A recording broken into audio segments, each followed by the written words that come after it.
नमस्कार मित्रों, आपका एक बार फिर से स्वागत है एक नई वीडियो में। मित्रों, ऐसी ज्ञानवर्धक कहानियों के लिए इस चैनल को सब्सक्राइब करें और वीडियो अच्छी लगे तो लाइक करें, शेयर करें। ये कहानी आपको कैसी लगी हमें कमेंट करके जरूर बताएं। एक बादशाह अपने महल की छत पर टहल रहा था। टहलते टहलते उसकी नज़र महल के नज़दीक घर की छत पर पड़ी, जिस पर एक बहुत खूबसूरत औरत कपड़े सुखा रही थी।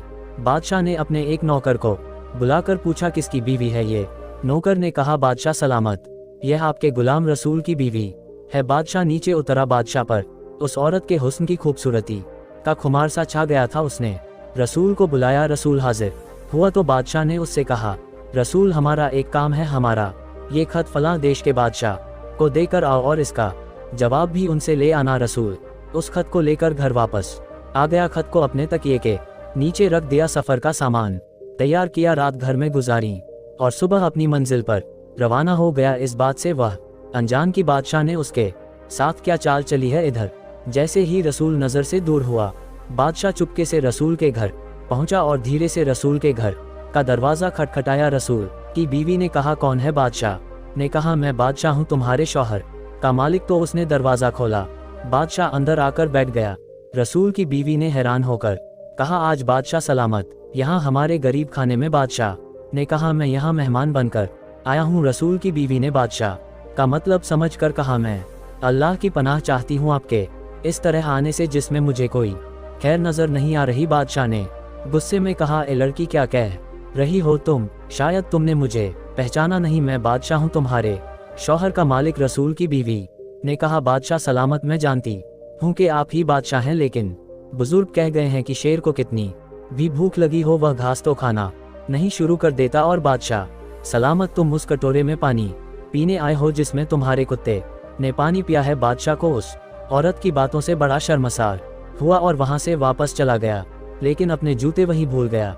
ये सब तो बादशाह की तरफ से हुआ। अब रसूल को आधे रास्ते में याद आया कि जो खत बादशाह ने उसे दिया था वह तो घर पर ही छोड़ आया है। उसने घोड़े को तेजी से वापस मोड़ा और अपने घर की तरफ चल दिया। रसूल अपने घर पहुंचा तो तकिए के नीचे से खत निकालते वक्त उसकी नज़र पलंग के नीचे पड़े बादशाह के जूते पर पड़ी, जो वह जल्दी में भूल गया था। रसूल का सर चकरा कर रह गया और वह समझ गया कि बादशाह ने उसे सफ़र पर सिर्फ इसलिए भेजा ताकि वह अपना मतलब पूरा कर ले। रसूल किसी को कुछ बताए बगैर चुपचाप घर से निकल गया। खत लेकर वह चल पड़ा और काम खत्म करने के बाद बादशाह के पास वापस आया तो बादशाह ने उसे इनाम के तौर पर 50 मुहर दिए। रसूल मुहर लेकर बाजार गया और अपनी बीवी के लिए कीमती कपड़े और कुछ तोहफे खरीदे लिए। घर पहुंचकर बीवी को सलाम किया और कहा, चलो तुम्हारे मायके चलते हैं। बीवी ने पूछा, यह क्या है? रसूल कहता है, मेरे काम से खुश होकर बादशाह ने इनाम दिया है और मैं चाहता हूं कि तुम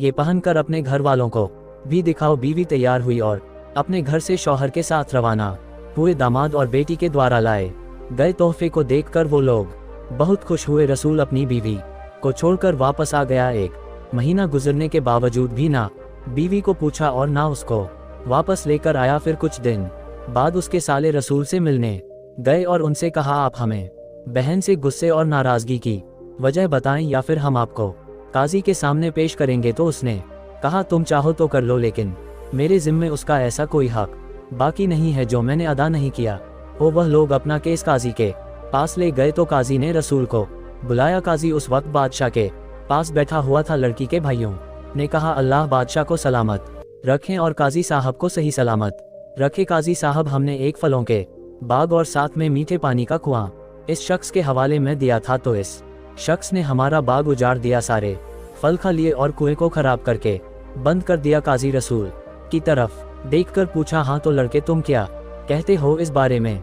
रसूल ने कहा, काजी साहब, जो बाग मुझे दिया गया था वह उससे बेहतर हालत में मैंने उसे वापस किया है। काजी ने पूछा, क्या इसने बाग को तुम्हारे हवाले वैसी ही हालत में वापस किया है जैसे पहले था? उन्होंने कहा, हाँ वैसे ही हालत में वापस किया है, लेकिन हम उनसे बाग वापस करने की वजह जानना चाहते हैं। काजी ने कहा, हाँ रसूल, तुम इस बारे में क्या कहना चाहते हो? रसूल ने कहा, काजी साहब, मैं बाग किसी झगड़े या नफरत की वजह से नहीं छोड़ा, बल्कि इसलिए छोड़ा कि एक दिन जब मैं बाग में आया तो उसमें मैंने शेर के पंजों के निशान देखे तो मुझे डर हुआ कि शेर मुझे खा जाएगा। इसलिए शेर के खौफ की वजह से मैंने बाग में जाना बंद कर दिया। बादशाह ये सब कुछ सुन रहा था। वह उठकर बोला, रसूल अपने बाग की तरफ बिना खौफ के जाओ, उसे अपनाओ। अल्लाह की कसम इसमें कोई शक नहीं कि शेर तुम्हारे बाग में आया था, लेकिन वह वहां पर ना तो कोई असर छोड़ सका, ना कोई पत्ता तोड़ सका और ना ही कोई फल खा सका। वह वहां पर थोड़ी देर रहा और मायूस होकर लौट गया, और खुदा की कसम मैंने कभी तुम्हारे बाग जैसी मजबूत दीवारें नहीं देखी। रसूल बादशाह की ऐसी बातें सुनकर अपने घर लौट आया और अपनी बीवी को भी अपने पास वापस ले आया। ना तो काजी को पता चला और ना ही किसी और को कि क्या हुआ था, और उनकी इस तरह की गई बातों से किसी को कुछ भी पता नहीं चल सका। मित्रों, हमको ये कहानी यह शिक्षा देती है कि अपने परिवार के राज को छुपाना के रखना चाहिए और बिना कारण किसी पर शक नहीं करना चाहिए। अपने घर के भेद किसी से भी बताने से बचना चाहिए। मित्रों, ये कहानी आपको अच्छी लगी हो तो वीडियो को लाइक, चैनल को सब्सक्राइब और वीडियो को शेयर जरूर करें ताकि यह ज्ञानवर्धक कहानी अधिक लोगों तक पहुंच सके। वीडियो को पूरा देखने के लिए आपका धन्यवाद।